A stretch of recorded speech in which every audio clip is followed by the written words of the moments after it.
আপনি বলেন আপনি গরিব, আরে ভাই আপনি গরিব কেন সেটা বলেন। গরিব কেন? আপনি রিজিক নিতে পারতেছেন না কেন? কারণ আপনি কতটা সময় দেখেন আপনি অপচয় করতেছেন, কতটা সময় প্রোডাক্টিভ। এখন যেমন ধরেন আমার বন্ধু বান্ধব, আমি দেখেন আমি একটা বাস্তব উদাহরণ দিই, শোনেন। গ্রামে যারা, আমার আব্বা, আমাদের অনেক আত্মীয় স্বজন আছে, আমাদের গোষ্ঠী আবার অনেক বড়। এখন আমার যারা আত্মীয় স্বজন আছে, তো আব্বা তো যে মিলিটারিতে ছিল, সে খুব ডিসিপ্লিন লোক, আর তারে সবাই ভয় পাইতো। ধরেন আব্বা বাড়িতে যাবে, সবাই চুল টুল কাইটে, নখ টক কাইটে, মানে ড্রেস, হ্যাঁ আগেই রেডি, জানে যে চাচার সামনে যদি কাকার সামনে পড়ি তাহলে খবর আছে।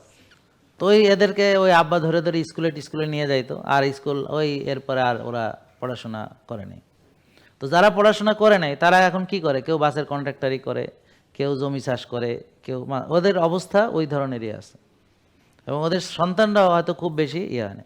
কিন্তু আবার যারা পড়াশোনা করছে, যেমন ওই যে আমার ভাইগনে, ভাতিজা, এরা কেউ বুয়েটে আছে, কেউ মেডিকেলে আছে, কেউ ডাক্তার হয়েছে, বুঝতে পারছেন।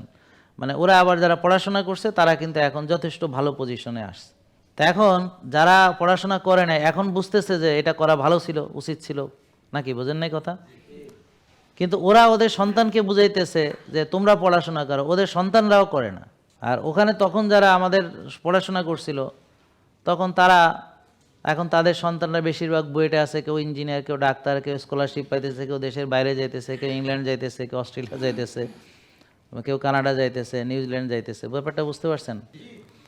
তাইলে মনে রাখবেন, যে কোনো জিনিস, ওই যে এখন তারা দরিদ্র কেন, তারা এখন এই অবস্থায় কেন আসলো, তো বেশিরভাগ দেখবেন যারা কষ্ট করেন, ওই যে আইসা যে আমি গরিব, গরিব কারণ তুই কষ্ট করস না, তুই সময় নষ্ট করস, তারপর আল্লাহর কাছ থেকে চাই রিজিক নিতে পারস না।